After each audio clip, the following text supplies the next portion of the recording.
Oh, I got to hit the button on my side. Sorry. Thank you. That's okay. Thank you so much.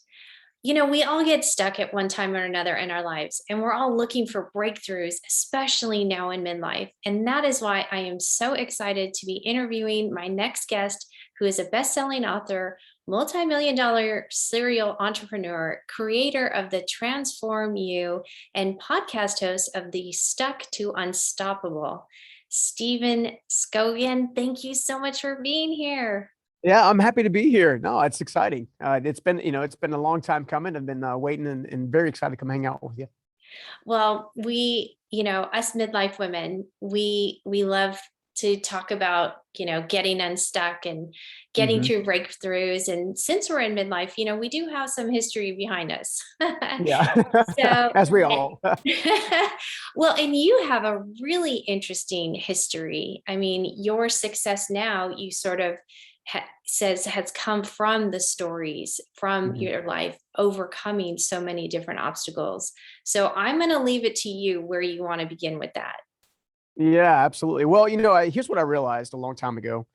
I realized that your life is going to be made up of probably 10 to 15 cornerstone moments, meaning moments where you are going to transform or fall backwards or stay stagnant or stay stuck, basically. Like it could be the birth of a child. It could be the day you got married, the day you got divorced. Not wishing that on anybody, by the way. It could be the day you got the dream job, or the day that you started your first business, or the day that you started really honing in on your craft, right? All of these things were basically what I refer to as cornerstone moments, which are the moments that ultimately define the trajectory of where you're headed next, one way or the other. Okay. What I've also discovered is in those cornerstone moments, it's the perspective that you use in that moment that ultimately define where that moment actually leads you. And one of the best examples I can bring up about that with my own personal life is a moment with one of my first mentors, a guy by the name of Steve Myrick. I grew up in a fairly broken home, didn't have a lot to kind of go off of. I was raised by my single grandmother until she passed away when I was about 11 years old, after working with her for almost 2 years as a child at 9 years old, when she finally taught me how to cook and clean. And yes, I was actually cooking. Now, it was boiled water stuff, but I was cooking, right? All the same. I was literally standing on a chair, like over top of the stove, right? Trying to help take care of her, my little brother at the time. And, when you look at adversity as a whole, one of the tricky parts that can kind of keep you trapped and kind of keep you discouraged and kind of keep you disenchanted is looking at it in the moment, right? You're so focused on the frustrations and the complexities of it, or the aggravations, or just the elements, the negative emotions that come with some of this stuff. And as a result, what ends up happening is you end up staying stuck in that moment. You get so attached to the ins and the outs of the negativity that ultimately you don't want to release yourself to pursue something better. And what I've discovered along the way with these cornerstone moments and these defining factors is the perspective that I use outwardly determines essentially the expectation I get as well as the result that I get. So here's what I mean by that. When I was growing up in the broken home environment, and I was struggling on a regular basis financially, getting bullied at school, all of these different types of things, it was very easy to say, well, I'm worthless. No one cares about me. I'm not going to make anything of myself, or define myself by a divorce that I had a number of years ago. All of these different things are cornerstone moments. However, if I look at them with the eyes saying, hey, I need to look at this in such a way that I'm going to grow from this. What can I learn from this? What can I learn about myself from this? What can I learn about my environment from this? What can I learn about how I thrive? What can I learn about what makes me scared? What can I learn? And I find that a notepad and a pen is the best place to do it. Right. Right, But right. It does help to sort of take pen to paper and actually look at it. yeah, because look, the most of us will spend more time planning a family vacation than we will planning our life. That is so true. Right. And if you think about it, it's like, that's so true. But am I actually going to do something with that piece of information? Right. Right, I'm a right. big believer that you need a playbook for life. It's why I built Transform You. It's why I basically tried to outline the steps that I took from homelessness to where I'm at today, and try to ultimately discover the different thought processes that work, ways to shift the beliefs, ways to shift the mind, ways to shift the expectation factor. Because if you don't expect more for your life, you're not going to even proceed to try to get more from your life. And so what's so interesting that you say that is because we can get so stuck on labels. Mm-hmm. And I have heard you speak before, and you've said, you were sort of labeled by your dad and Mm-hmm. generations of Scoggins don't what was it? Scoggins Pockets don't don't get get ahead, ahead, they they get get by. by. Right. Yeah. Thank you. Yeah. Yeah. I mean, and you could have believed that. Well, here's the crazy part. People who are living a life of purpose, meaning, and fulfillment all share one thing in common.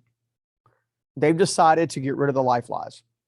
And we all have various life lies. Some that we wake up each morning and tell ourselves when we look ourselves in the mirror, like I'm too skinny, I'm too fat, I'm too short, I'm too bald, I got dark hair, I want blonde hair, like all these different things. Or this last relationship I was in, it just failed. So apparently nobody loves me. And if you dig and you dig and you dig and you dig, you very quickly find out that there's a life lie that's been predicating and following you since you were young. The tricky part is to go data mining and dig up the root and then deal with the life lie. So when the life lie, Scoggins don't get ahead, they get by. All right. So here's what's important to realize. In over 450, almost 500 years of Scoggins' existence, which is as far back as I could possibly go, because I went down the ancestry down. I was going to say, trail, did you go to that ancestry.com? It's fascinating. Ancestry.com and the DNA and the whole thing. I did the whole kit and caboodle. I discovered that Scoggins came to the United States as part of a penal colony because they shot a deer on the Lord's land over in Europe. That's after spending the earliest existence I can find is actually Scotland to Ireland to the west side of Europe and Wales, and then from there over to the United States. And then for some reason, there's a North Carolina pod and there's a Nashville pod in Nashville, Tennessee, which is kind of weird, that has my DNA. At the end of the day, by the time it hit me specifically, I was about 15 years old, maybe 13, 14, 15. I remember I was in my mid-teens. I left this old broken down trailer park. Ironically, I did an Instagram story on it over the weekend where I was standing in front of it, which is really kind of nostalgic and weird, but it was interesting to be there. Walked down to the park where I looked up under the stars and I very simply said, God, please let me be the one to break the family curse. Wow. Now, I either said curse or bondage, but I don't remember which one, but that was essentially the gist. Now, what I didn't know, and this is maybe something that's important. In fact, I'm feeling it like it's important to share with your audience, is that even though you ask for a different thing or to be broken free from a different thing, you have to understand there's going to be pressure that creates the avenue to break that specific thing. So I didn't know I was going to end up homeless. I didn't know I was going to end up arrogant and prideful and all this kind of stuff that was ultimately going to lead me towards homelessness. I didn't know I was going to be involved in toxic relationship and on one after the other. I didn't know I was going to have to completely change how I believed about myself, my finances, etc. Right? All of that is rolled up into that one life lie. Scoggins don't get ahead, they get by. Now, what is the truth of that? The truth of that is my last name has nothing to do with the person I can become. So what is in your audience's head? What is the thing that you've allowed to define who you're allowed to become? Is it a relationship? Is it an upbringing? Is it a specific job that maybe didn't go as well? Like there's all these different things that become like layer after layer after layer after layer after layer of garbage. And as a result, we end up not trying anymore, right? With this specific show, we're here to unlock it. Let's go. Well, what's interesting too is you talk about mentors and you talk about an experience that you had when you saw Les Brown because you were feeling hopeless. You were feeling like things weren't possible. And then here you are, you spend your last $50 or, you certainly didn't have a lot of money. And then you got to interview him. Yeah, So talk awesome. about full circle. That is really exciting and powerful and a true testament to, the power of, listening to speakers, the power of finally believing in yourself and being open to hear the message. So Yeah. what was that like? Well, first of all, it was amazing. It's funny, when you look backwards, you very quickly understand transformation doesn't happen in a moment. It happens over time, right? Right. Now, sometimes that time is a month, 6 months, a year, 10 years, a decade, more. In this particular instance, I had just literally got off the streets from being homeless for a while.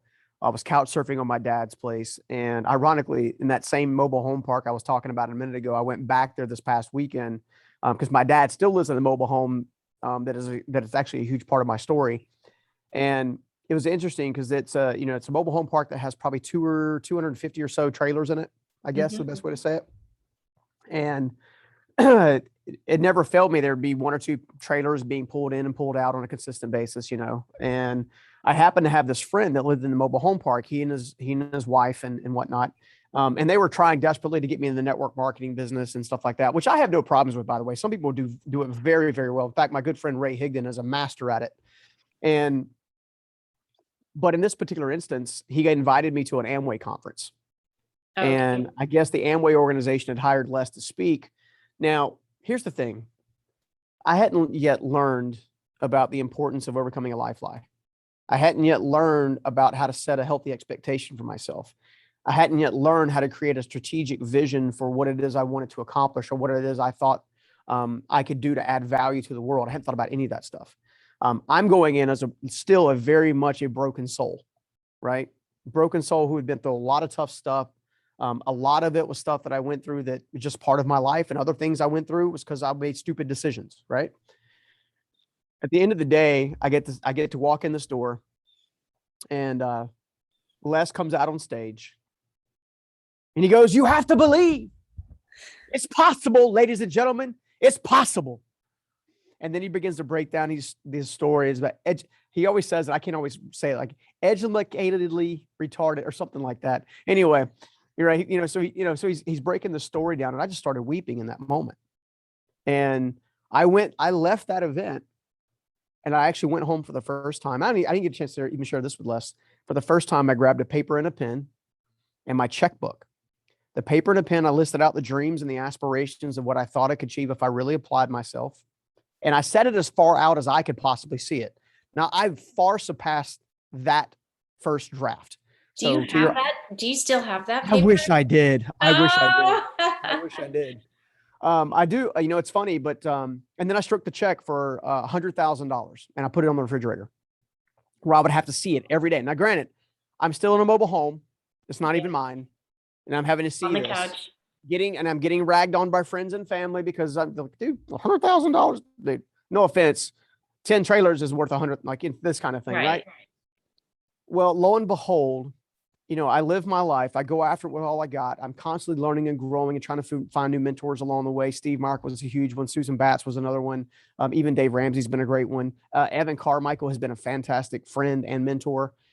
There's so many people that are part of your journey that if you are not focused on overcoming your own life lies, you'll actually repel them when you actually need them.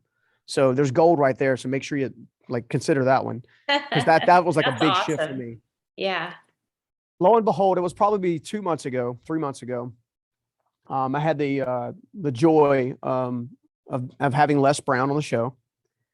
And our show, if you haven't seen it on YouTube, I highly suggest you go check it out. It's just Stephen Scoggins and Les Brown with the Stuck to Unstoppable podcast.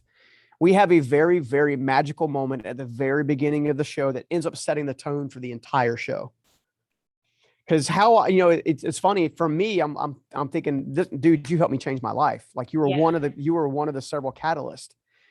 Well, on the flip side of that, right? On the flip side of that, it had to be really cool for him to actually sit down with somebody where his work impacted in that kind of way, because a lot of the people that he's worked with in the past have been high performers and ultra performers and all this kind of stuff. Right. Here it is, homeless kid sits down in front of you and says, "Dude, I was homeless and now I own 7 businesses. Thank you." Right. I mean, and that's the thing that's so interesting though, is when you maybe least expect it, Mhm. you had no idea Amway, why is your friend asking you to go to this conference? I know why he wanted me to go, but Well, exactly. yeah, But but what an incredible, life changing. In the beginning, you talked about these cornerstone mhm. moments and the choices that we make, and having at that time you didn't realize, But now you talk about the importance of having a life plan. And Hmm. it's so interesting being in midlife because you think, oh yeah, I've had I went to school, I got my Yeah. degree, maybe I was in a job, but a lot of us are looking at the next chapter and Hmm. going, uh-oh, what now? Yeah. You might lose your job, you might get divorced, hopefully not, or you might be happy, but your kids are leaving the nest. Hmm. And so now it's that next step. And a lot of, like I was saying earlier, a lot of us women have put everyone else in front of ourselves and Yes. haven't really thought about ourselves at all. We haven't thought about the labels. We haven't thought about, okay, what is that narrative that is Hmm. in replay and repeat? So what do you suggest? How do you suggest we sort of break through that and get to that life plan? Yeah, I mean, given the unique gift that most of the women that I've come in contact with have, which is called nurturing, they have a nurturing spirit about them, and they could be incredibly successful in career and aspirations, entertainment, etc. Um, that nurturing sequence is part of the DNA. So what happens is, I think you just mentioned it. They go into this thing. Well, if I ask, "What about me?" or "What do I want?" I feel guilty and shameful because what I really want to do is make sure everybody else is taken care of and protected, right? So here's the shift that I think everybody that currently feels a state of stuck or frustration or they're not making the progress that they want to make. I like to start with the simple basics, right? We've been talking a little bit today. I've already mentioned like 2 or 3 times. Pen and pad. Where's your pen and pad? Grab your favorite pen and pad. Grab your favorite glass of wine, your favorite cup of coffee. Find a quiet place that's just beautiful to you. Maybe turn on a little bit of subtle music with no lyrics and just kind of just chill for a minute. Take several deep breaths. Pull out the pen and answer a couple of questions. Number one, what do I want? Mm, wow. Right? What Mm, do I want emotionally? What do I want financially, which kind of plays into security? What do I want relationally? But most importantly, what do I want my impact to be on this earth? Right? I'm standing here today having sharing time and space with you because a woman talked me out of taking my own life. wow. Right? My high school girlfriend's mother literally talked me off a bridge. And she said, "This too shall pass, and what comes next will be greater." And I had no idea how prophetic that would end up being. But had she not been self-aware herself, she would not had been able to see me in the need for my own self-awareness. There's something about learning more about yourself that gives you a unique knack to learn more about other people. So when you're asking questions like, "What do I want?" and you're really thinking about it and you're really like trying to, what lights me up? What's my passion? All this kind of stuff. When you begin to ask those questions and you sit in a quiet place, you will be surprised. I believe the divine will end up telling you what it is that you're created for, right? And what the next phase is going to be, right? Sure, There's no sure. such thing as ending the race, right? The race is the race. Yeah. You know what I'm saying? Exactly, exactly. No, definitely. And it's funny because that nurturing, sometimes putting everyone in front of yourself, it's actually an excuse at times too, Can because be. you might not want to go deep. You might not want to do that work, but there's always that nagging, Yeah. that little voice, that little pull that is like, there's more, Yeah. there's more. Like, really, you can overcome this, you can do this. Yeah. And I do think that us moms, that is really, you sort of said that a little lightly, and it's so interesting. Did you say you were on a bridge when you were trying I was on to? a bridge. Yep. Almost Okay, took my life on a bridge. that's interesting because your logo is a bridge. That's exactly right. Like, how interesting, because you talk about bridging, but Hmm. wow, that was a huge cornerstone moment. Oh, absolutely. For And sure. think of all the lives you wouldn't have touched. I mean, you've created so much goodness in the world. Well, I've tried, and I believe that whatever we really want ultimately from life, you know, is attainable for anybody. Now I'm a big believer that trees have roots, humans have feet, and it's because humans are designed to keep it moving, and trees are designed to stand still. And Okay, if you're I in, love that. I if you're love that. I'm yeah going to write that down. That's yeah totally great. we can totally share it. We'll brainstorm for sure. At the end of the day, if you ask yourself, what do I want? The next question you should ask is, why do I want it? Because you need to understand your motives. Are your motives coming from a sincere place? Because if your motives don't come from a sincere place, inevitably what happens is when the going gets tough, you stop moving, right? Yeah. If the motives are coming from a sincere place, like when adversity hits you, you keep pressing forward, and perseverance and strength and is built over time. And once you understand, what do I want? Why do I want it? All you've got to do is, okay, what steps do I need to take in order to get it? Yes. Right. Yes. And that is not selfish. Right now, you just mentioned this, right? So you kind of utilize some of the successes, if you will, that my life has had. However, the greatest building blocks of me and some of the things I've been able to accomplish in my short time on this earth has been more about the adversity that built the character traits, that built the integrity, that built the perseverance, that ultimately let those other things come into fruition and reality. Now, had I stayed stuck in the sheer fact that I need to take care of my dad, I need to take care of my little brother, I need to take care of my nanny, I need to take care of all these different people in my life, if I'd stayed focused on that, I would not have been able to impact the lives I'm going to impact now. And I would dare say that you and your audience would be the same way, right? Why put a limitation on yourself? Right. Why not see how far you can go? And I'm not saying, hey, look, I'm not saying it's houses and cars and airplanes and stuff. I'm not saying that some of that stuff may not hit your life or become part of your life. What I am saying is, what kind of impact could you make if you didn't stop?